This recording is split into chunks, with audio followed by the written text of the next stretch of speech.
ना दोस्तों, मैं सपना शर्मा आज के वीडियो में आपके लिए दुर्गा सप्तशती नवरात्रों में किए जाने वाले तीसरा अध्याय लेकर के आई हूँ। तीसरे अध्याय में जो हम महिषासुर के वध की कथा के वृत्तांत के बारे में जाने। तीसरे दिन जो है माँ चंद्रघंटा की आराधना की जाती है। चंद्रघंटा की आराधना जो है इस मंत्र से करनी चाहिए। प्रवरारूढ़ा चंडकोपास्ता केद्युताम प्रसादम तनुते महाम चंद्रघंटेति विश्रुताम। माँ चंद्रघंटा जो है माँ दुर्गा की तीसरी शक्ति का नाम है। नवरात्रि उपासना में तीसरे दिन इन्हीं के विग्रह की पूजा आराधना की जाती है। इनका स्वरूप परम शांतिदायक और कल्याणकारी है। इनके मस्तक में घंटे के आकार का अर्धचंद्र है, इसी कारण इस देवी का नाम चंद्रघंटा पड़ा। इनके शरीर का रंग स्वर्ण के समान चमकीला और इनका भान जो है सिंह है। माता की कृपा पाने के लिए हमें चाहिए हम मन वचन कर्म और शरीर से शुद्ध होकर विधि विधान के अनुसार माँ चंद्रघंटा की शरण लेकर उनकी उपासना आराधना में तत्पर हों। इनकी उपासना से हम समस्त सांसारिक कष्टों से छूटकर सहजी परम पद के अधिकारी बन जाते हैं। इस वीडियो में जो हम दुर्गा सप्तशती के तीसरे अध्याय का पाठ का श्रवण करेंगे, उसके पहले जो है हमने दूसरे अध्याय माना कि महिषासुर जो है सभी देवताओं पर अपना आधिपत्य स्थापित कर लेता है। इंद्र आदि सभी देवताओं को वह महिषासुर स्वर्ग से निष्कासित कर देता है। सभी देवता जो है ब्रह्मा जी के पास एकत्रित होकर के शिव जी और विष्णु जी के पास जाते हैं। सभी देवता विष्णु जी और शिव जी के पास पहुंचकर महिषासुर के सभी वृत्तांत को बताते हैं। उसको सुनकर के भगवान शिव और विष्णु भगवान क्रोधित हो जाते हैं। तीनों देवता मिलकर के अपने शरीर से एक दिव्य तेज पुंज को उत्पत्ति करते हैं। सभी देवता भी मिलकर जो अपने शरीर से एक तेज पुंज उत्पन्न करते हैं। सभी देवताओं के तेज का पुण्य मिलकर के माँ अंबिका का प्रादुर्भाव होता है। माता रानी जो है बहुत तेज सिंहनाद करती है, जिसको सुनकर के महिषासुर भी लौटता है। फिर माता जो है उसके असुरों का संहार करती है। आगे का वृत्तांत जो हम इस तीसरे अध्याय में जानेंगे। ऋषि कहते हैं कि दैत्यों की सेना को इस प्रकार तहस नहस होते देख महादैत्य सेनापति चिक्षुर क्रोध में भरकर अंबिका देवी से युद्ध करने के लिए आगे बढ़ा। वह असुर सेनापति ने देवी के ऊपर इस प्रकार बाणों की वर्षा करने लगा जैसे बादल मेरुगिरी के शिखर पर पानी की धार बरसा रहा हो। देवी अपने बाणों से उसके बाण समूह को अनायासी काटकर उसके घोड़ों और सारथी को भी मार डालती है। साथ ही उसके धनुष तथा अत्यंत ऊंची ध्वजा को भी तत्काल काट गिराया। धनुष कट जाने पर उसके अंगों को अपने बाणों से बीध डाला। उसके धनुष रथ घोड़े सारथी नष्ट हो जाने पर वह असुर ढाल और तलवार लेकर देवी की ओर दौड़ा। उसने तीखी धार वाली तलवार से सिंह के मस्तक पर चोट करके देवी को भी बाईं भुजा में बड़े वेग से प्रहार किया। राजन देवी की बाह पर पहुंचते हुए तलवार टूट गई। फिर तो क्रोध से लाल आंखें करके उस राक्षस ने शूल हाथ में लिया और उसे उस महादैत्य ने भगवती भद्रकाली के ऊपर चलाया। वह शूल आकाश से गिरते हुए सूर्यमंडल की भांति अपने तेज से प्रज्वलित हो उठा। शूल को अपनी ओर आते देख देवी ने शूल का प्रहार किया, जिससे राक्षस के शूल के सैकड़ों टुकड़े हो गए। साथ ही महादैत्य चिक्षुर भी धज्जियां उड़ गईं।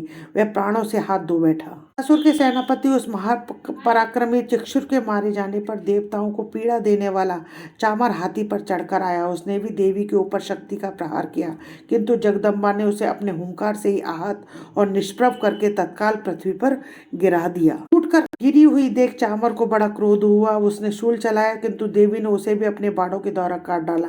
इतने में देवी का सिंह उछलकर हाथी के मस्तक पर चढ़ बैठा और उस दैत्य के साथ खूब जोर लगाकर बाहु युद्ध करने लगा। वे दोनों लड़ते लड़ते हाथी से पृथ्वी पर आ गए और अत्यंत क्रोध में भरकर एक दूसरे पर बड़े भयंकर प्रहार करते हुए लड़ने लगे।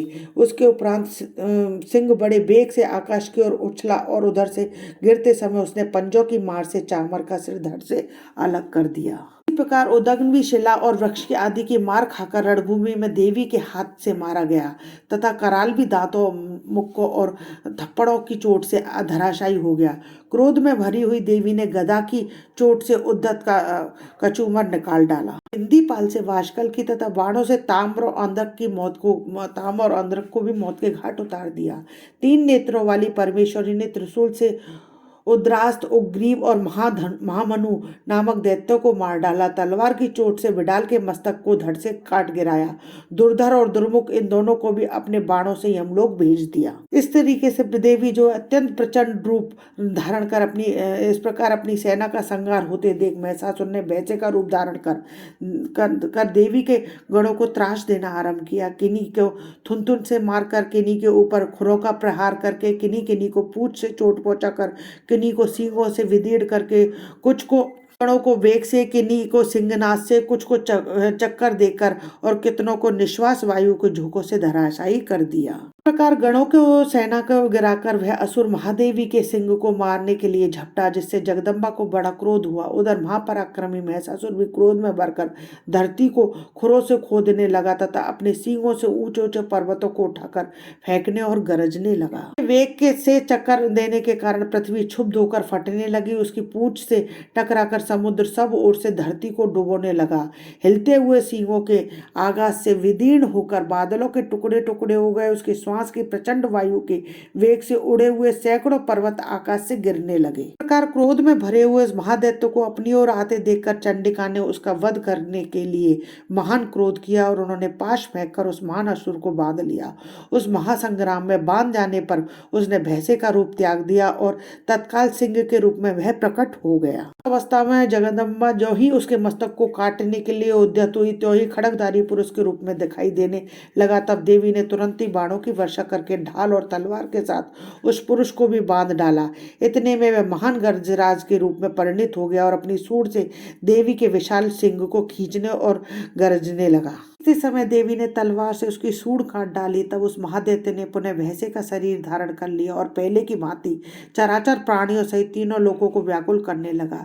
तब क्रोध में भरी हुई देवी जगत माता चंडिका बारंबार उत्तम मधु का पान कर ले और लाल आंखें करके हंसने लगी। पर वह बल और पराक्रम के मद से उन्मत्त हुआ राक्षस गरजने लगा और उसने अपनी सींगों से बड़ी के ऊपर चंडी के ऊपर पर्वतों को फेंकने लगा। उस समय देवी अपने बाणों के समूह से उसके फेंके गए पर्वतों को चूर्ण करती हुई बोली। बोलते समय उनका मुख मधु के मद से लाल हो रहा था और बाणी लड़खड़ा रही थी। देवी उससे कहती है, देवी ने कहा, ओ मूढ़, मैं जब तक मधु पीती हूँ तब तक तू क्षणभर के लिए खूब गरज ले।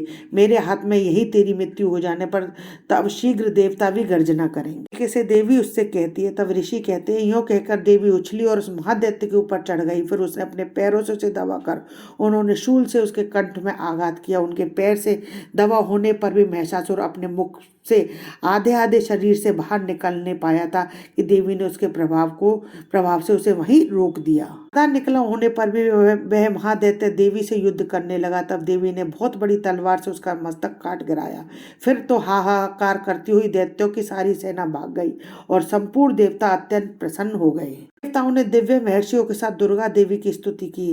गंधर्व राजा गाने लगे और अप्सराएं नृत्य करने लगे। अलग अलग तरीके से देवी की आराधना करते हैं और अपनी खुशी जो है प्रकट करते हैं। इसी के साथ श्री मार्कंडेय पुराण में सावर्णिक मंत्र की कथा के अंतर्गत देवी महात्म्य के महिषासुर के वध नामक तीसरा अध्याय पूरा हुआ। इसके साथ ही श्री दुर्गा सप्तशती के तीसरे अध्याय का पाठ समाप्त हुआ। श्री दुर्गा सप्तशती के चौथे अध्याय का पाठ सुनने के लिए मेरा अगला वीडियो अवश्य देखें। आपको मेरा वीडियो अच्छा लगा हो तो इसे लाइक और शेयर कीजिए। यदि आपने अभी तक मेरे चैनल को सब्सक्राइब नहीं किया हो तो इसे सब्सक्राइब कीजिए। पास में बेल आइकन को हिट कीजिए ताकि मेरे आने वाले हर नए वीडियो का नोटिफिकेशन आपको मिल जाए। दोस्तों, हिंदू रीति रिवाज, कथा, कहानी आदि जानने के लिए आप मेरे चैनल पर बने रहें। जय श्री कृष्णा, जय माता की।